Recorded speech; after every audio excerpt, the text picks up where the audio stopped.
Pergunta é a seguinte: pastor, se a salvação é pela graça, conforme a Bíblia diz, pela graça mediante a fé em Jesus Cristo, o que Jesus quis dizer quando disse que no dia do juízo final Ele lançará no inferno aqueles que não forem visitar os enfermos, os presos, e não serviram aos necessitados? Isso não seria salvação pelas obras?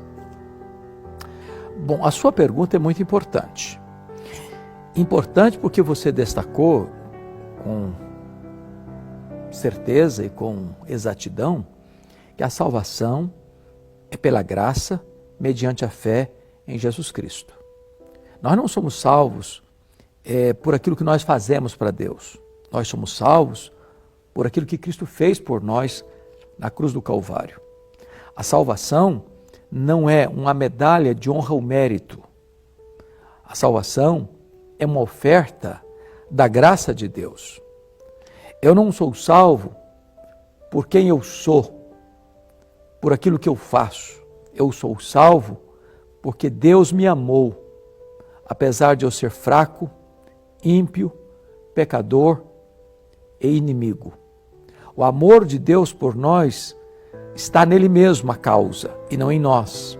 Então, o texto que você levanta, que parece estar em contradição com esta verdade, não está em contradição. Na verdade, esse texto está em Mateus 25, 46 em diante, até 51, e o texto destaca a segunda vinda de Cristo e a cena do juízo. E Jesus pinça apenas os pecados de omissão. Estive com fome e não me deste comer, com sede não me deste beber, nu e não me vestiste, preso não fostes ver-me, doente não me visitaste, forasteiro e não me abrigaste. Aí as pessoas vão perguntar: mas quando te vimos assim? E Jesus vai responder: todas as vezes que deixaste de fazer um desses pequeninos, a mim o deixaste de fazer. As obras que estão descritas aí não são a causa da salvação. As obras são a evidência da salvação.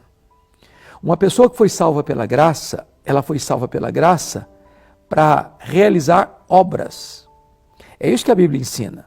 Pela graça sois salvos, mediante a fé, isso não vem de vós, é dom de Deus, não de obras para que ninguém se glorie, pois fomos criados em Cristo Jesus para as boas obras, as quais Deus de antemão preparou para que andássemos nelas. Então, quando uma pessoa é salva, como é que ela prova que ela é salva pela graça? É mediante as suas obras. Não há contradição entre graça e obras. Quando a Bíblia trata da causa da salvação, é a graça. Quando a Bíblia trata do resultado da salvação, são as obras. Então nós somos salvos pela graça para as boas obras. Uma pessoa que se diz salva, mas ela não pratica boas obras, é porque ela está dando evidências de que nunca foi salva pela graça. Então é muito importante que isso fique absolutamente claro. Do ponto de vista da cena do juízo final, está escrito em Apocalipse capítulo 20, 11 até o versículo 15, que os livros serão abertos. E nós seremos julgados segundo o que estiver escrito nesses livros.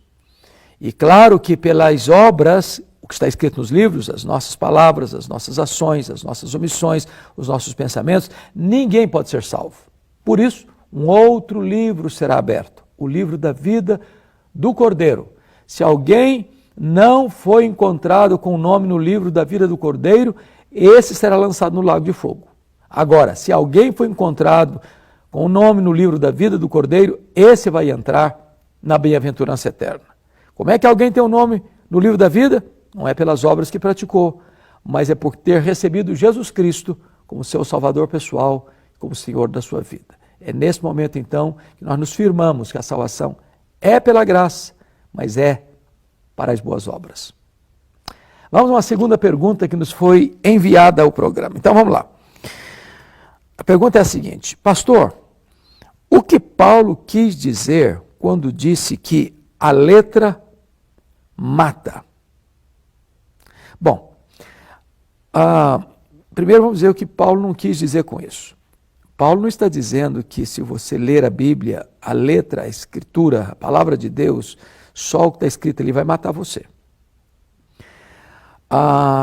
Aliás, você precisa ir para a letra da Escritura, ir para a palavra de Deus, se alimentar da palavra de Deus, meditar na palavra de Deus, comer a palavra de Deus, viver a palavra de Deus, pregar a palavra de Deus. Então, essa letra aí não significa o conteúdo da Escritura. Não, o conteúdo da Escritura é uma bênção.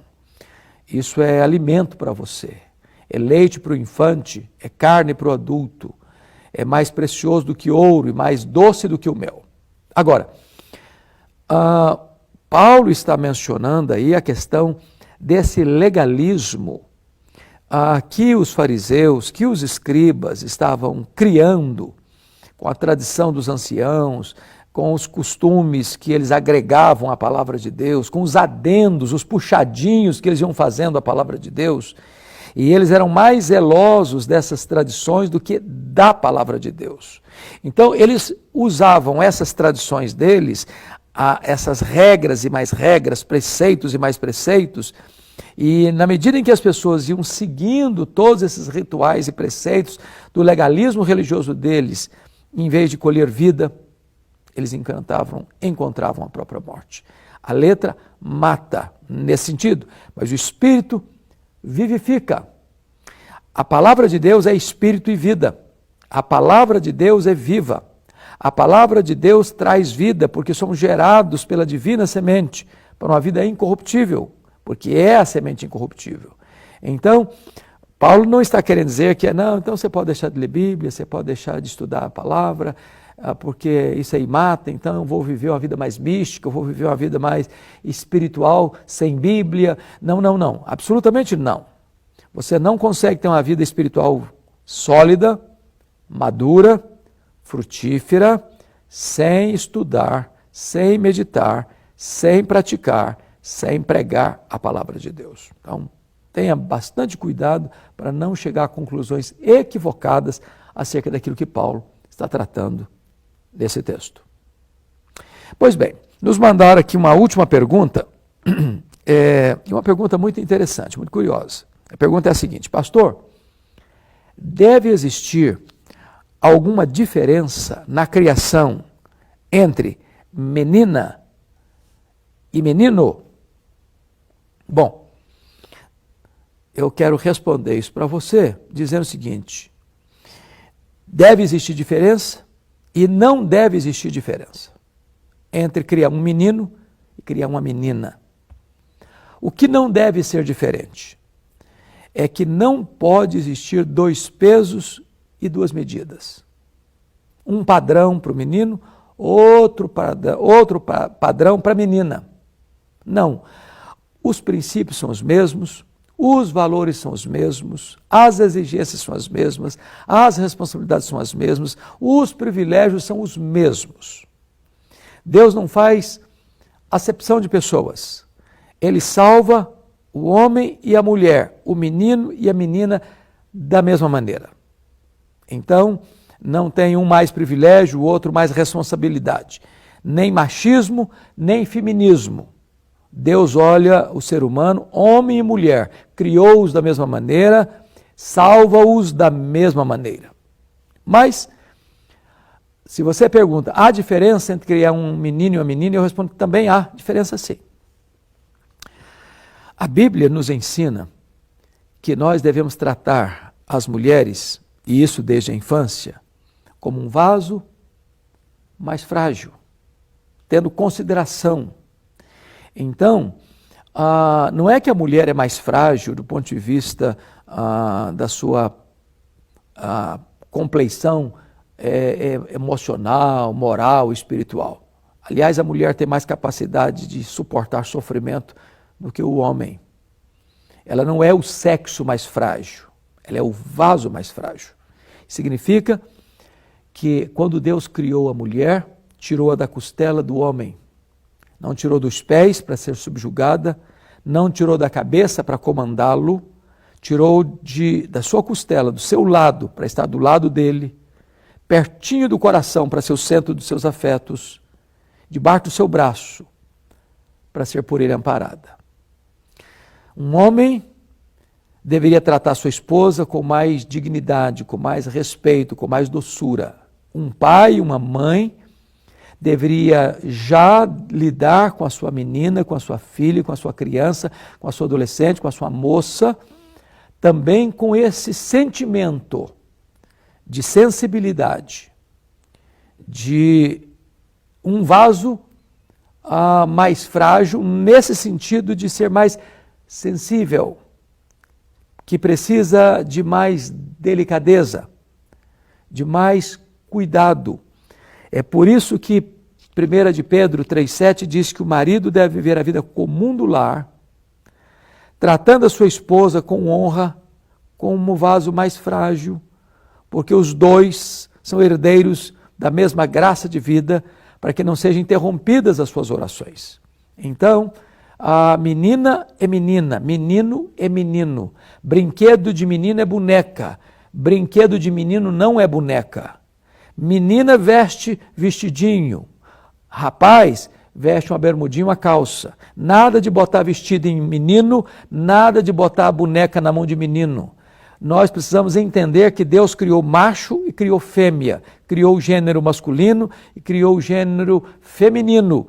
E essa diferença, ela é vital. Ninguém nasce coluna do meio, ninguém nasce sem definição sexual. Se nasce macho, se nasce fêmea, se nasce homem, se nasce mulher. E todo o percurso da educação precisa respeitar essa que o Senhor estabeleceu.